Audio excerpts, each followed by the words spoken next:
Welcome back to Indiana at the voice of college football. And we're on Purdue week, final week of the regular season. And nobody thought at the beginning of the year that Indiana was going to be in the college football playoff conversation. This was not expected to happen at all whatsoever. Indiana was expected to go 3-9 or 4-8, 5-7. I had them going 7-5. A few brave souls had them going at least 6-6.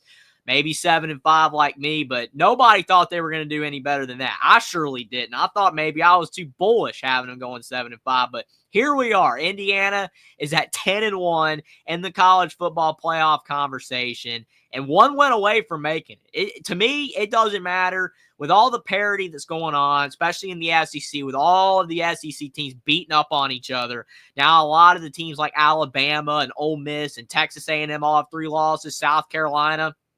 That's just putting those teams out of the picture. Even though I know some people are saying, oh, well, if Alabama beats Auburn, they could backdoor their way in at 9-3 because of their strength of schedule and their good wins. You never know. I mean, it's possible, but it really shouldn't happen. But it wouldn't surprise me if it did. But should those teams leapfrog a one-loss Indiana? I don't think so. Now, are those teams better than Indiana? See, that is where the conversation just comes from, because whether you're an SEC homer or whether you are just a unbiased college football fan that has the belief that the SEC is so superior to all the other conferences that those teams with 3 losses deserve to get in over a one-loss Big Ten team. The thing is, I'm not that far off from those people. I just differ on saying that a one-loss Big Ten team like Indiana should miss the playoff for a 3-loss SEC team. That's where I differ from those people, but I do understand that the SEC is by far the best conference. And when you go by far, I'm not talking about like this. It's like that. The SEC is here, then the Big Ten, and then everybody else is way underneath that, because we do know that the Big 12 and the ACC are just weak. They're weak conferences now. They're not strong at all, which is why it's hilarious that the argument about Indiana, they shouldn't get in the college football playoff because of their easy schedule and all that. But then Miami, who has had an even weaker schedule than Indiana and has a loss to a Georgia Tech team that is not ranked, whereas Indiana's loss is to the second or maybe even the best team in college football. That's where I don't understand. But Miami being a brand, I still think it's more brand bias than anything else. I think it's more brand bias than it is, oh, well, Indiana's schedule's weak. But it is what it is. Those people are going to think what they think. But what matters is what the committee thinks.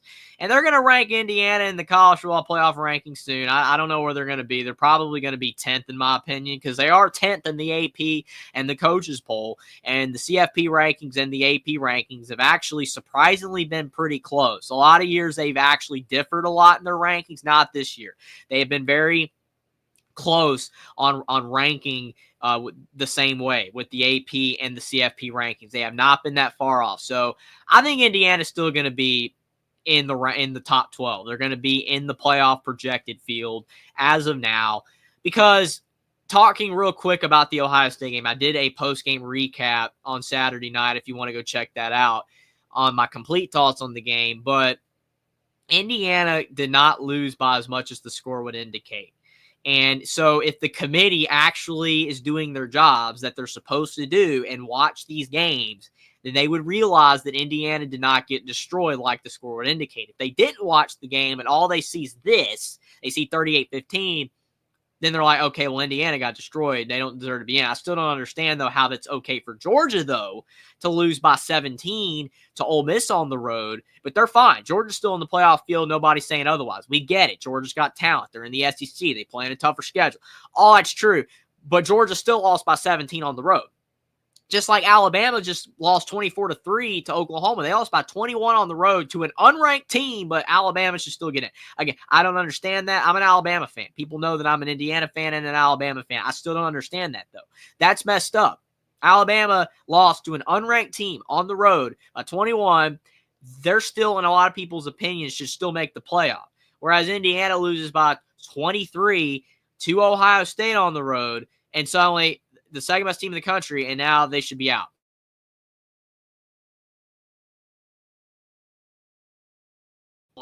Illinois? Why is Miami still in the field with a loss to Georgia Tech? Those are brands. That's why.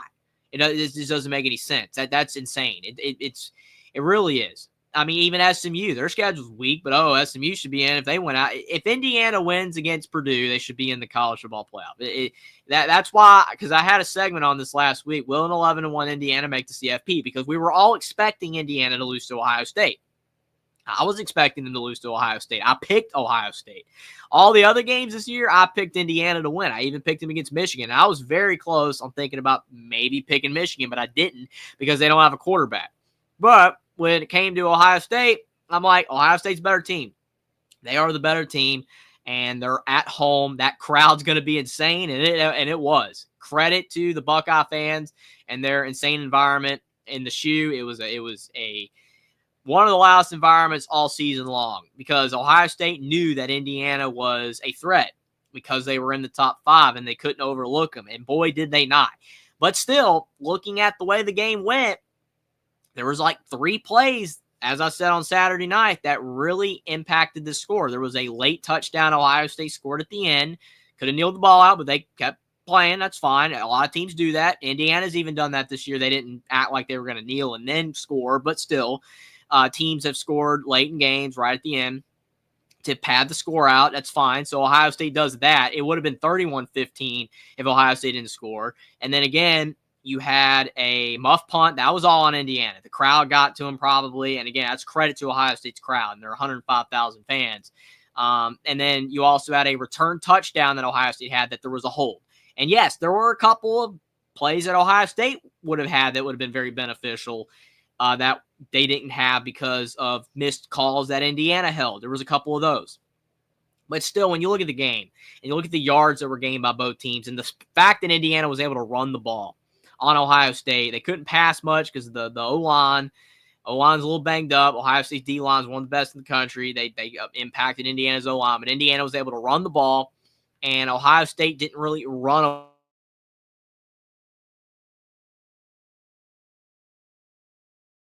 the playoff with a 21-point loss on the road to Oklahoma. And if Georgia's still in contention for the playoff with a 17-point loss to Ole Miss or an 18-point loss to Ole Miss on the road, that you can't say Indiana's not going to get in as long as they beat Purdue. Now, if they lose to Purdue, then they absolutely should be eliminated, and they will be. But I just don't agree. I don't agree at all. But it doesn't matter. What matters is what the committee does, and we'll see what they do. But I think Indiana still will be ranked in the top 10. Probably at number 10, maybe at number 9, but I think they'll be at number 10. All the parity helped. I'm not going to lie. I mean, if Ole Miss won and Alabama won and Texas A&M won last week, then yeah, Indiana probably falls to like 13 and then beat Purdue and then hope chaos happens and maybe they can sneak in. But with all those losses, I mean, people are going to be frustrated. Now, the SEC homers, and the thing is, like, I'm a fan of Alabama. I'm a fan of the Crimson Tide. I'm still not a homer. I just watch football. I don't disagree that the SEC is not the best league, but if you lose your games, you don't get in. That's how this works. That's why they put the 12-team playoff to make teams from other leagues have a chance to get in. It's not the SEC Invitational. If you want to make it the SEC Invitational, then just make it the SEC Invitational and have all the top SEC teams get into a 12-team playoff and then let all the other conferences duke it out in another playoff. That's what you should do. If you're going to put Alabama, Ole Miss, Texas A&M, all these teams in with 3 losses into the playoff anyway, it doesn't make sense. Now, obviously, in A&M's case, with their 3 losses, they could still win out, get into the playoff. They'll get into the playoff if they win out because they have Texas in the final game of the regular season. If they win that game, then they would make the SEC title game, and if they win that, then they would get in. But other than A&M, no other SEC team still has a chance with 3 losses based off the fact that they can't win the SEC. And those are the rules. I mean, if Indiana loses again, if Miami loses again, if some of these teams lose again, and there's 2-loss teams against a 3-loss Bama, yeah, I would probably put Alabama in over a 2-loss Indiana. I probably would. Even though I still think it's a bit unfair if you have more losses that you leapfrog. But yeah, I would put Alabama over Indiana in that scenario. But a 1-loss Indiana and a 3-loss Alabama, you got to put in the 1-loss Indiana. Otherwise, why are we playing the games? It doesn't make sense to play the games. It doesn't at all. If you're going to do that, you should just automatically say, well, Alabama's getting into the CFP regardless. It doesn't matter. Whatever. They could lose to Auburn and they could still get in. I mean, no, they wouldn't. But still, the 12-team playoff, It's being tilted toward the SEC still heavily, which we knew it was going to happen. I knew when they did it. That's why, honestly, it would have just been better for them to keep the 14 playoff, and Indiana wouldn't even be in the conversation right now. Neither would Alabama. They're done. See, this wasn't ever a problem for Alabama when Saban was the coach. When Nick Saban was the coach, they would just always make the playoff. No big deal. They would always make the playoff. It wasn't a problem.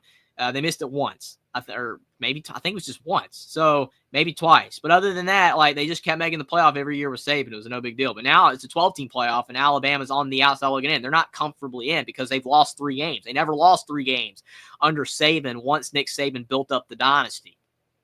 Never lost more than 2. They had the 7-6 season in 2007. That was his first year. But once he got Alabama rolling, they just kept winning. It wasn't a big issue at all. They just kept winning, and they would make the playoff every year. And people would argue whether they deserved to be in with 1 loss. And yes, Alabama deserved to be in with 1 loss. Alabama has 2 losses to teams that are 6-5 in Oklahoma and Vanderbilt. It just doesn't scream playoff to me.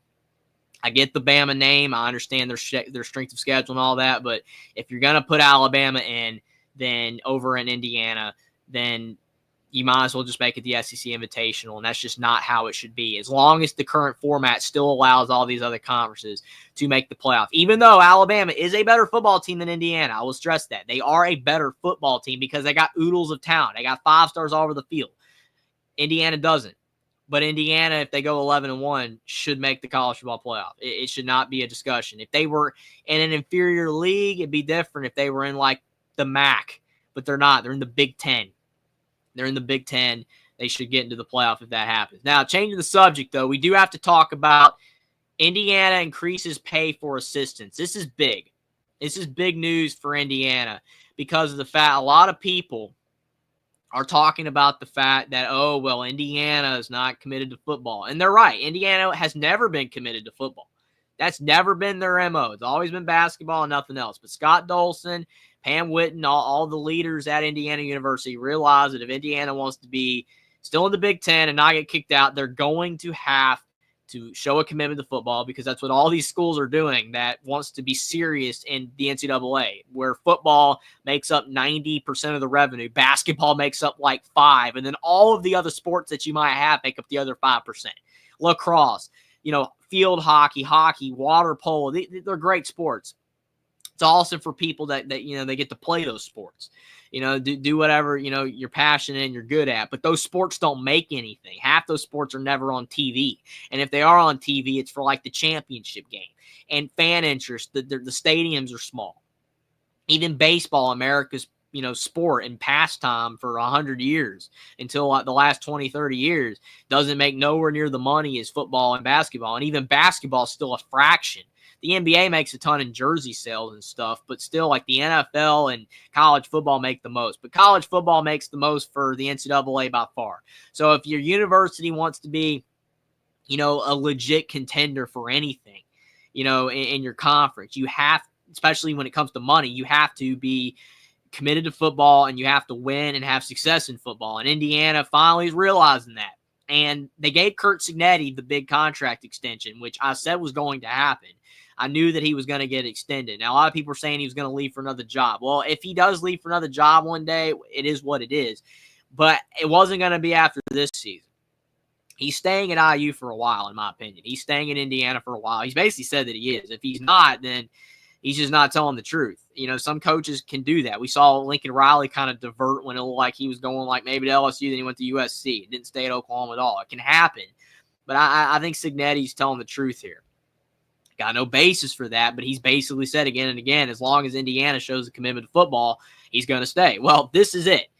Indiana not only extending Curt Cignetti and saying that they're going to do stadium improvements, they're also giving $11 million assistant salary pool for all the assistants. $11 million to be spread out among all the assistant coaches. That's the offensive coordinator, the defensive coordinator, the quarterbacks coach, the tight ends coach, the defensive line coach, safeties coach, special teams coach, all the coaches. All that money, that $11 million that you see on screen, is going to be going towards all those assistants. And when you look at Ohio State,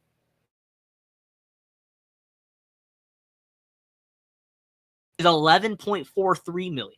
The highest in the nation. And Indiana is right behind that. Why is that happening? Because if Indiana is going to continue to win, because I've had debates with people about this all year, and they are absolutely correct. Is it all on Curt Cignetti? No, it's not. Those people are absolutely right when they say it's not all Curt Cignetti. It is the assistants as well. We saw with Tom Allen, the 2 good years that he had a good QB in Michael Penix, and he also had great assistant coaches in Kalen DeBoer and Kane Womack. That's why Indiana won games. They lost those assistant coaches, and then Indiana fell into the floor. Didn't matter that you still had Michael Penix. Indiana didn't win anything. So Indiana is having a lot of success this season, not only because of Curt Cignetti, but also because of the assistant coaches. How do you keep those assistant coaches, especially when we're already seeing some of those coaches be listed as, names for coaching searches, like the ECU job and the Temple job? It's already been floated around that, Bryant Haynes, the defensive coordinator for Indiana, who's done really good this year, could go to one of those schools. So ECU already filled their spot. Temple, they might have. I can't remember if Temple got their coach yet. But regardless, if you want Bryant Haynes and Tino Sunseri and some of the other assistant coach and Mike Shanahan at Indiana to remain at Indiana for at least a few years, you got to pay them more. That's why you look at Clemson. Dabo Swinney was paying Brent Venables so much money. And yeah, Brent Venables eventually took the Oklahoma head coaching job, but he stayed at Clemson a lot longer than anybody was ever expecting him to stay at Clemson, because Clemson just kept paying him more and more money. He was making like $3 million a year. It could be wrong. Could have been more than that, but he was making almost $3 million a year just as the defensive coordinator. He was like the highest paid coordinator in the nation. And why did he stay that long? Because Clemson kept paying him more. If he was only being paid like $1 million a year, he would have bolted for a head coaching job a lot sooner than that. So you want to keep assistant coaches for a long time, you got to pay them. And Indiana is showing commitment to football even further than just paying Cignetti. That's what they did with Tom Allen. They paid Tom Allen that big extension. They didn't pay any of the assistants, so they all left. Well, with Cignetti, he's like, they're showing commitment by the stadium renovations that they're about to do. They're showing, commitment by they're going to make the practice facilities better, the weight room better, all that kind of stuff that players care about as well when they go on visits. It's the place falling apart. Indiana back 10 years ago had terrible facilities. They're getting a lot better. And now you're paying the assistant coaches more. Eventually, you're going to lose these guys. That's the inevitable. Like with Brent Venables leaving, you're eventually going to lose these guys. You're not going to keep them forever. Even if Cignetti stays in Indiana for a decade, eventually, as long as these assistant coaches still do a great job and their numbers are great, and Indiana is among the best teams in college football on offense and defense, you're eventually going to lose these guys. They're eventually going to go to other teams anyway. But you're able to keep them around longer when you pay them. And people are going to leave a job and go to another job that pays more if you don't up your money. That's just the way that it works. Anybody would do that, even in regular work. That's the way that it works. You're going to leave for a different job that pays more. You would be insane not to, especially if the job is better. And in college football terms, going from an assistant coach to a head coach, it's a better job. That's what all coaches want to do, unless you're content to be an assistant, but most aren't. You get into that field to become a head coach.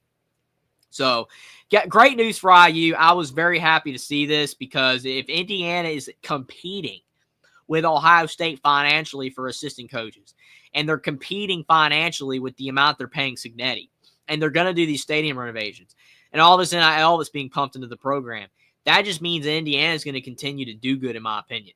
Are they going to be as good as they were this year? Probably not, because the schedule is probably going to be harder in future years. I've looked at the schedule already for next year. It's not the easiest in the world, especially if the teams remain as good as they are this year, right? When you look ahead to future schedules, all you're doing is comparing the way the team is playing now to next year. If you're going off last year, Indiana's schedule this year would have been one of the toughest in the nation, because they had Michigan and Washington on the schedule. Well, guess what? Michigan and Washington ended up being a whole lot worse this year. That helped Indiana. So next year, Indiana has to go on the road at Penn State, has to go on the road at Oregon. Well, what if next year Penn State and Oregon aren't as good? That could help Indiana. You never know how these teams are going to play until the season gets going. So coming into this season, Indiana was supposed to have a tough schedule. Not the hardest in the world. It wasn't as hard as it's been in years past, but it's still supposed to be tough. But Indiana's opponents, they didn't do as good this year. It's the way it worked. So, yeah, great news for IU overall that they're showing commitment to football. I love to see it. I love to see it. It's great news because now that I know that Indiana is committed to football, it means Signetti's going to stay longer. It means his assistants are going to stay longer. It means they're going to get better football players because of the fact they've already done a great job in recruiting. But with these guys staying, those recruits know that they're going to stay for a few years, and they know Signetti's not going anywhere. It's going to make them more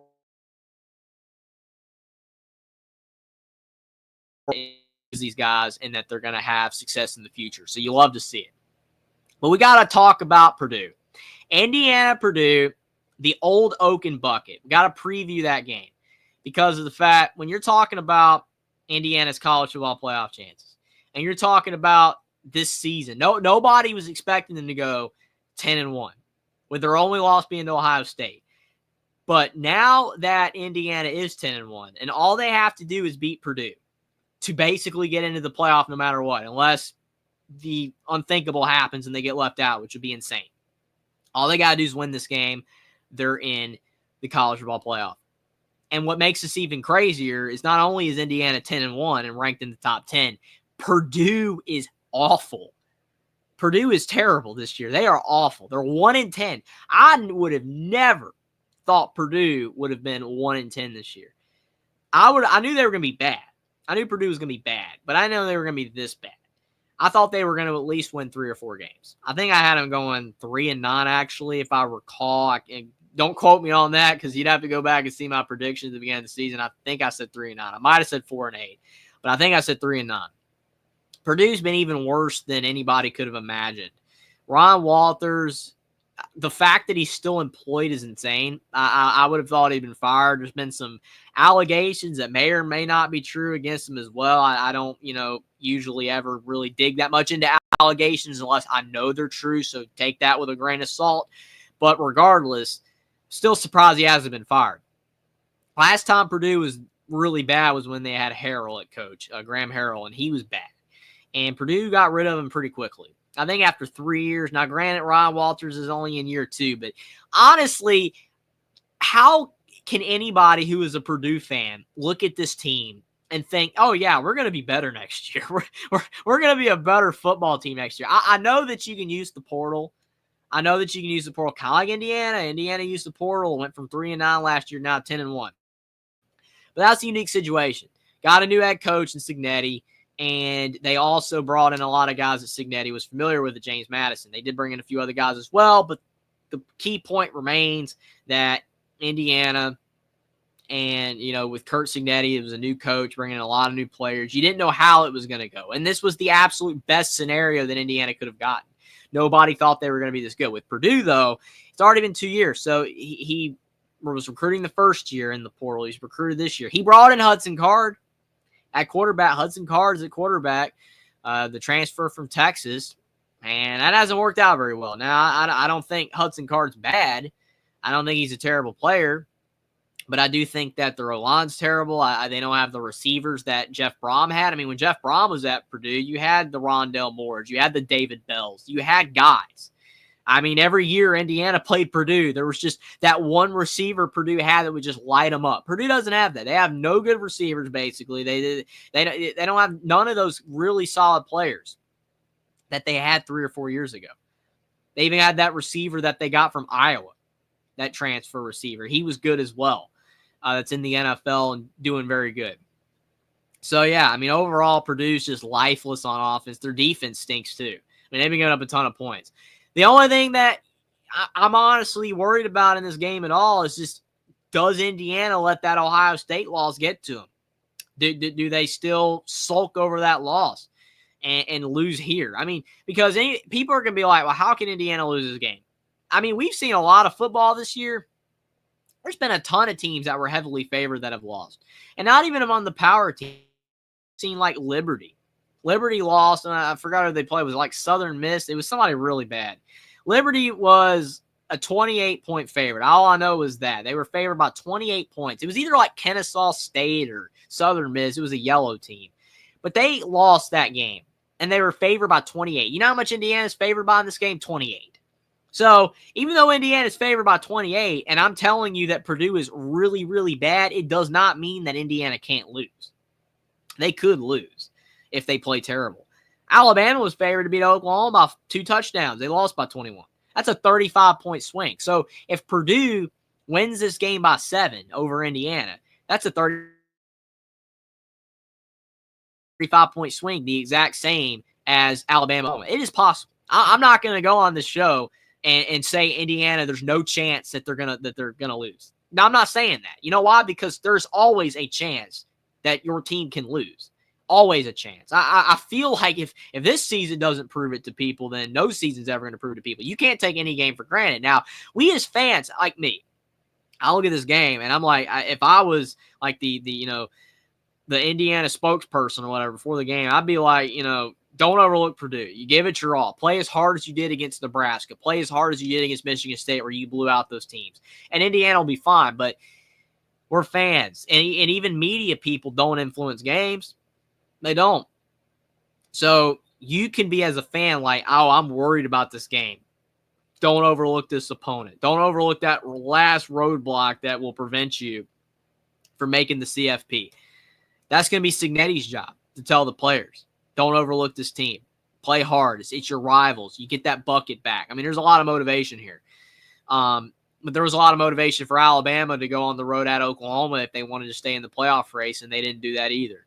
So we as fans and media members and even the coach can be nervous and like, don't overlook this team. But that doesn't mean it's going to register to the players. Sometimes it doesn't register to the players. And sometimes a team just plays really bad.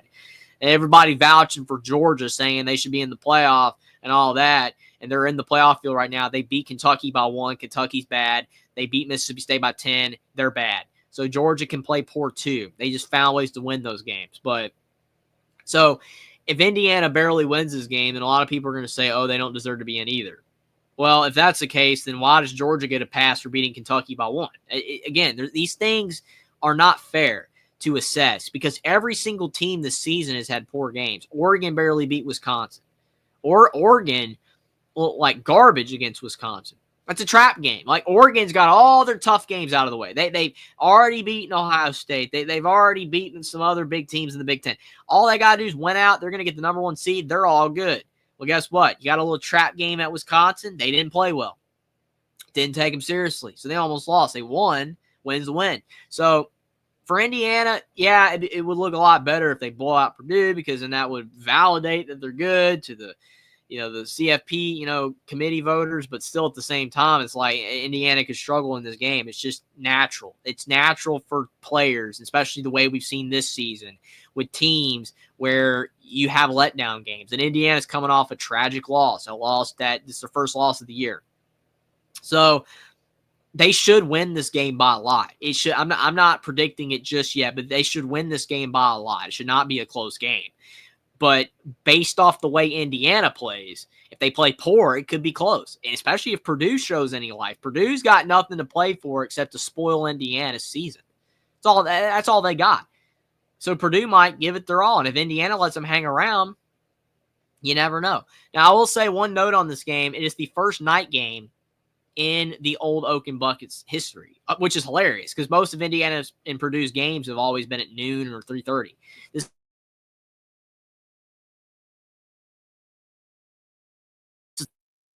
and it's on FS1 at 7 o'clock. So that's going to be great for IU. Their first night game of the year at home.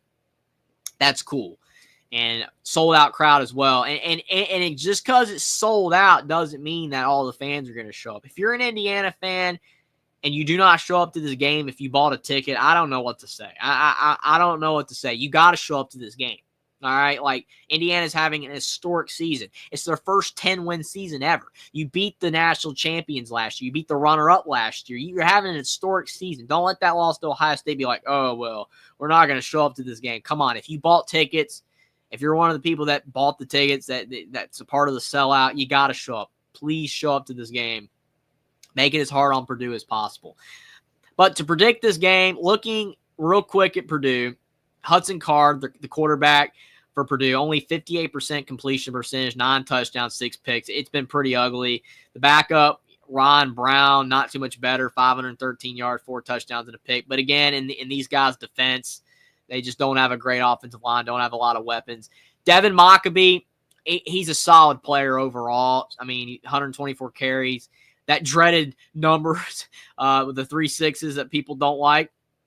At how many yards he has this year, 4 touchdowns. I mean, he's a pretty good back, but again, not a lot of support for him. He doesn't really have anybody else other than Reggie Love, the Illinois transfer. Just not a whole lot there. Then receiving, their best receivers a tight end, Max Clare, having a good season, and the receivers just are not very impactful.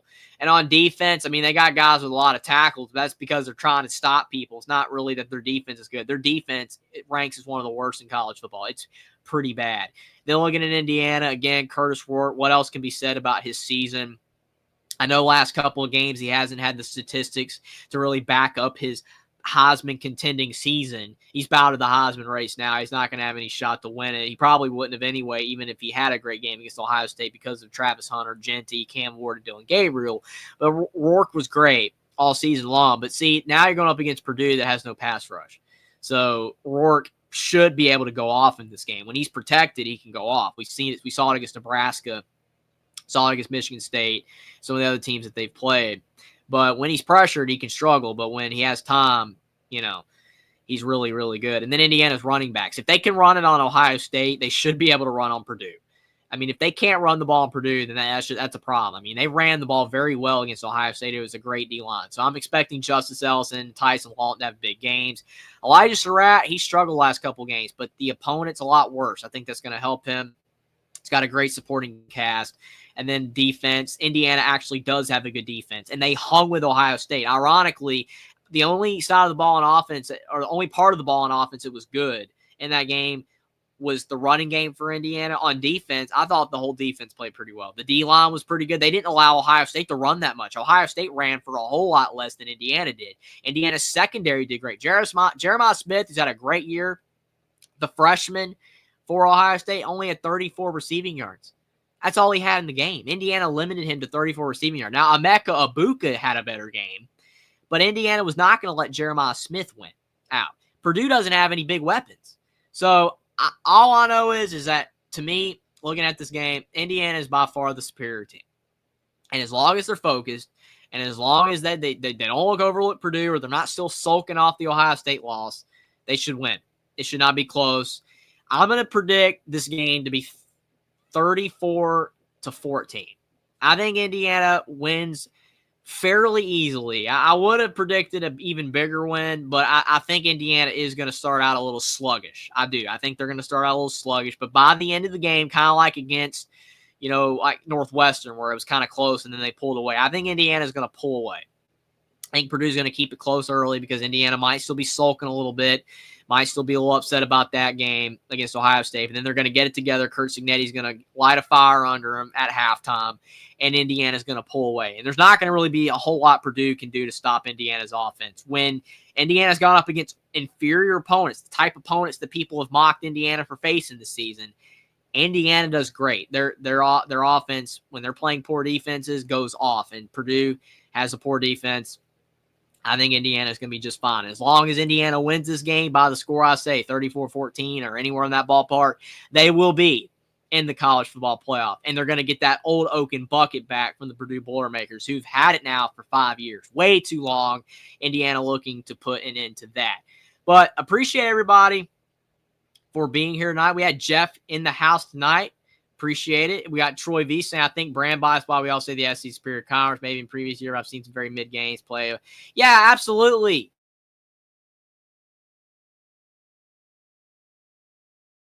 Troy, you're 100% correct. Georgia, Alabama, they've all had horrible games against teams that are not that good, which is hilarious. I mean, yeah, they play tougher schedules, but in years past, you didn't see the Georgias and Bamas losing to teams like, Vandy and Ole Miss by 18 points. You didn't see that.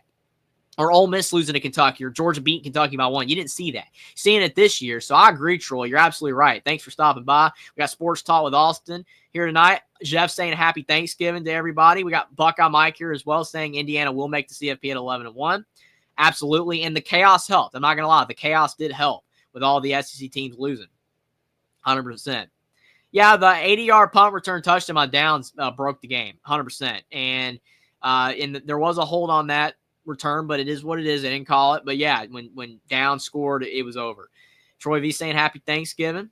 Mike says SC homers can miss me with Bama even 3 losses. There to be an over IU 11-1. Yeah, I mean that should not be an argument. Jim R says early season matters also. Otherwise, just count the last 6. Yeah, I mean, the thing that's funny to me, though, is that when you talk about Notre Dame losing Northern Illinois, people say, oh, it was at the beginning of the season.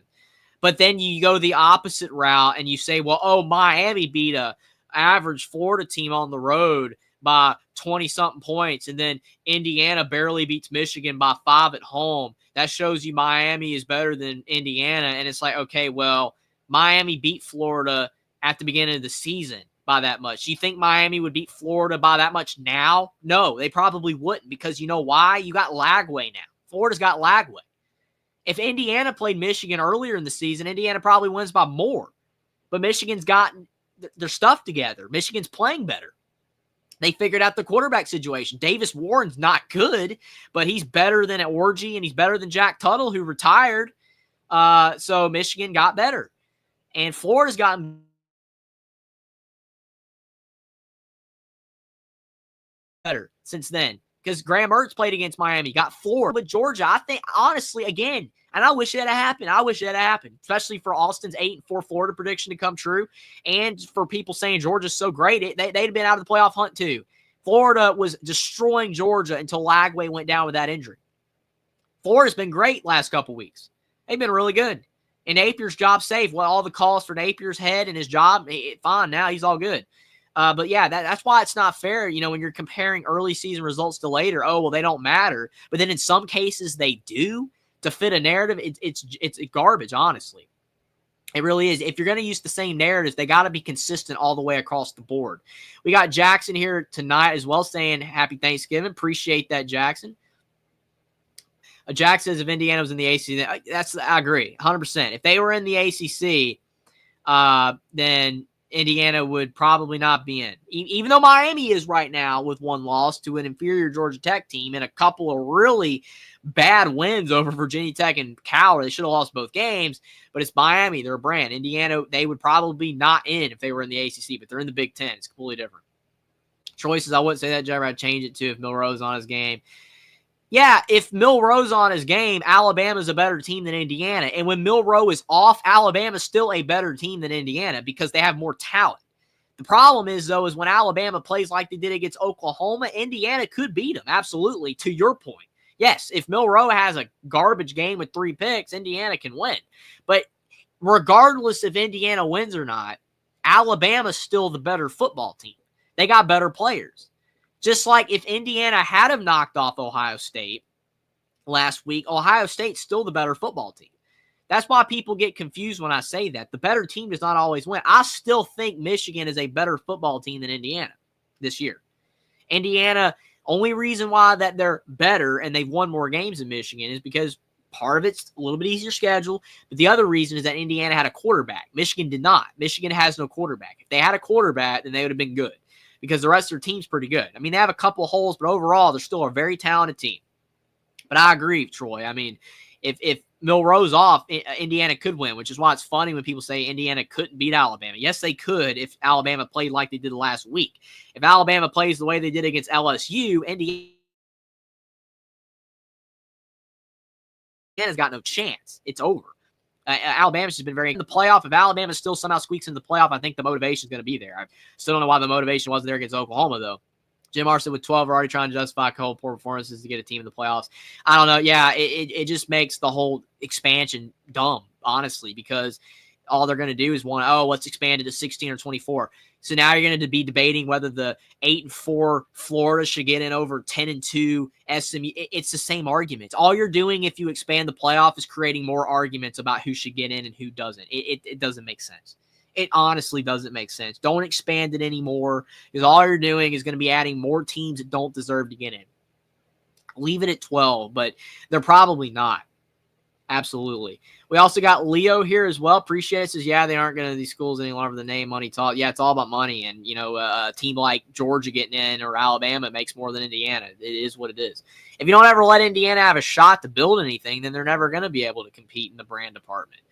That's what doesn't make sense. Jack says, as soon as the Memphis Michigan State game is over, we'll find out where Indiana will be ranked. Yeah, hopefully they're ranked at least 9 or 10. I'm hoping so.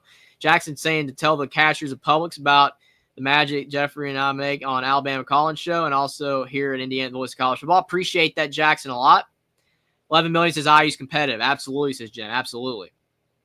Yeah, you got to keep them happy. I mean, if you don't pay your assistants, they're going to leave. Yeah, that's what people have said. Indiana's got the donor pool. They got tons of money. So, yeah, people are saying that Indiana can't compete. All Indiana had to do was back in the 1920s say, we're going to get Newt Rockne, not let Notre Dame happen. If they had done that, Indiana would have been good. They didn't do it. But then all Indiana had to do was pay Bo McMillan, prevent him from going to the NFL. Didn't do that either. So Bo McMillan left.